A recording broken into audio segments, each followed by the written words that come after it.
Okay, and finally, the last example I want to do is question number 28 on page 266. A particle moves, now we're talking about kinematics, okay? Sorry, one more important thing I have to mention. This one here, okay? So I don't understand why they used S, okay? S of t. Basically, this means position. Where is it along the track? Where is it along some axis, okay? They call it S. S confuses me because sometimes S could be speed, right?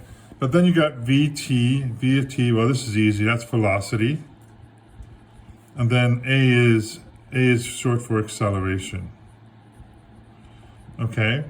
So, if I take the derivative of an S function or a position function, I will get the velocity.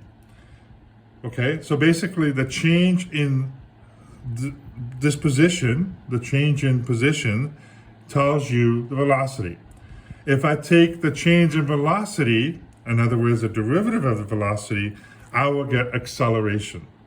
Okay, so you can see here that the velocity is a derivative of the position, of the displacement function, and the acceleration is the derivative of the velocity or the double derivative of the displacement function. Okay, that's just good to, that's very important to know. You might want to highlight that. Okay, so knowing that, we're talking about a part, and also another important thing you should know too is this. When the velocity and acceleration have the same sign, then the object is speeding up. Okay? If they have different signs, the object is slowing down. So let me repeat that. If the velocity and acceleration have the same sign, the object is speeding up. If they have different signs, the object is slowing down. So we're talking about velocity and acceleration. There's no mention of disposition. Okay? So here in this example, a particle.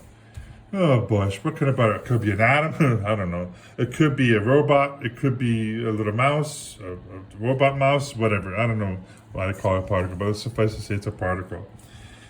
Moves in horizontal lines so that the position from a fixed point after t seconds, where t is greater than or equal to 0, is s meters, where s of t is equal to 5t squared minus 4t to the fourth.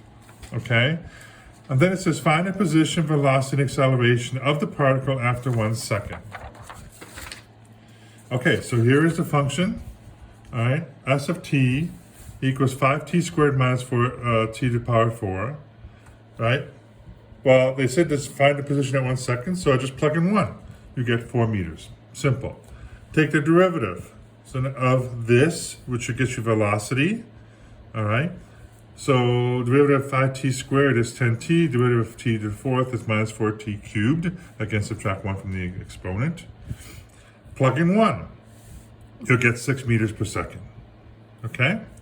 And then finally, you take a double derivative, or in other words, a derivative of this guy, double derivative of this one, or derivative of this one. This becomes 10 minus 4t cubed. 10 minus 12t squared. Plug in 1, it's minus 2 meters per second, okay, acceleration, meters per second squared. Basically, it's going the other direction. So, since at this time at 1 and 1, so we're looking at the velocity and acceleration. We see that the signs are different. Therefore, because they have different signs, the particle is slowing down, okay? So the particle is slowing down at that time, and that's exactly what they're saying for part B. Determine whether the particle is speeding up or slowing down at that time. So again, you have to look at the V and you have to look at the A at that point in time. Now, when is the particle at rest? Well, it's not at rest when this position is 0. No, that's just a point, it's a location. It's at rest when velocity is 0. So for example, if you're driving a car and you stop at a traffic light, and the velocity is 0, your speedometer is 0, you're not going anywhere, you're resting at that point. So you have to take the velocity and make that equal 0. Okay, when you work it out, okay, when you factor it and you solve for it, you actually get 2 solutions. T equals 0, and another one is root of 5 over 2. which is basically 1.581 approximately. Now, it's actually plus minus, but time cannot be negative. So you have to use a positive version, 1.581. Okay, so here is the graph, and this is the position. Okay, now if I turn, this will start making more sense if I turn it this way. Okay, if I turn it this way. All right, so this is, again, the function, and this is the time as you go down further, obviously. This is the time going down this way. So from 0, if you look at the number line here, just pretend this is the horizontal line right here. If you start at time 0 right here, then his particle is right here. The particle is right there. Okay? As I move down, look my pencil as I move down. As I go down in seconds, half a second, it's over here somewhere. Okay? Look at where I moved. And then at 1 second, it's about here. And then at, what time is this? 1.58, what was it? 1.581, which is right here. 1.581, it's at 6.25. Okay, so from here to here, it went 6.25 units, if you will, in 1.581 seconds, which is exactly what this is. Okay, right, 1.581. And I plugged that value in to get 6.25. Okay, so here we go. Anyway, let's go on. So, and then after this time, you see that particle now is shifting direction. This is at rest. The particle is at rest right here for a fraction of a second. And then it starts shifting directions. It starts going this way. Again, this is time. So time now, so here's the particle. It's going back to here. When it reaches at this point here, it's actually back at where it was before, when it reaches started over here. So now it's back at here. That's where the particle is now. Okay, at this point, if this is a horizontal line. And then going on, up to 3 seconds, it's now down to here. So the particle went back, and then went all the way down to here. Okay? And this is 36 units. Yes, it's negative, but in terms of how much it covered in distance, it's 36 units. So it actually, in the first 3 seconds, it went this way, went back, and it went this way. Okay? I hope this makes more sense when you see. This is the time, and you can see where the particle is exactly at, right here. Okay? Now, remember when I said, when is the particle actually increasing? Okay, when is it speeding up? Well, remember the velocity, and so this is this position. This is the red one is this position. Here's the velocity, the blue one. It's highlighted, but anyway, it's blue. Okay, this is the velocity, and this is acceleration. The dotted line is acceleration. You can see here the velocity and acceleration are both positive. So therefore, from here to here, at this point, this is all positive. See? The acceleration and the velocity are all positive. This from here, this is where this is all accelerating. Okay, up to here it's accelerating. Sorry, it's speeding up. Okay? And then you'll see over in the next step, look at this one. This is the acceleration. Okay, the acceleration.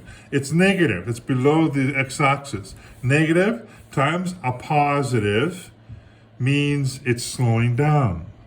Okay, it's slowing down here, right?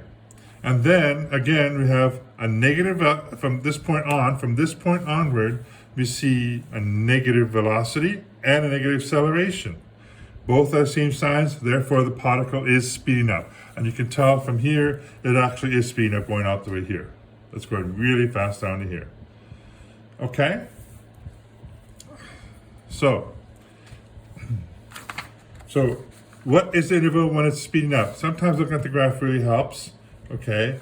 And we can see that when we take the acceleration function, in other words, when we take the derivative, here it is, right here, 10 minus 10t squared, I make it equal 0 for the acceleration. Therefore, the t equals minus 5 over 6 is approximately 0.93.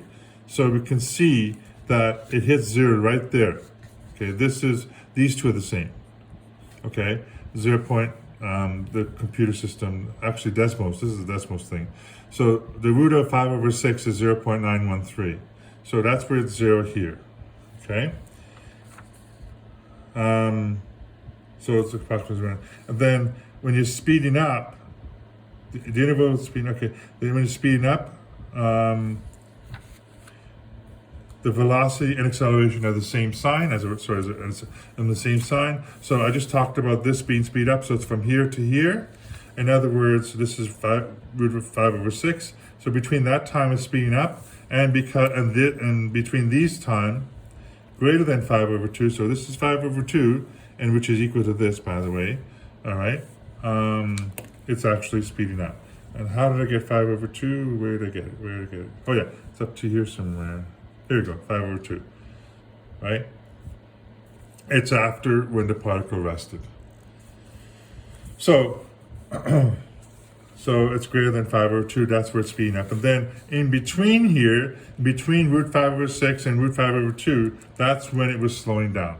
Because this is positive, this is negative. When you multiply them, it becomes, or the signs are different. So therefore, it is slowing down. Okay? Now, last question on this is, how far did the particle travel in the first 3 seconds? Okay, and you can see it right here. The particle went from, as I explained to you before, went from here to here, and then went from here to here, and then from here to here. So, which explains why we have 6.25 plus 6.25 plus 36 is equal to 48.5. All right, and you can see the breakdown here. The time between 0.0 to 1.581, which is here, the time. I calculated the disposition, so it's actually 6.25. So that's where I got the 6.25 here, because that is at the maximum point. And then between 1.58 to 3. Okay. Oh, yeah, is actually minus 36, or actually went down. They actually went 36 units. Yes, it went down, but it took up, from here to here is 36 units, or 36 centimeters, or whatever you call it.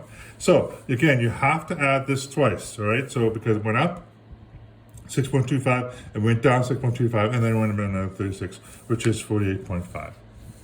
Okay, that's it.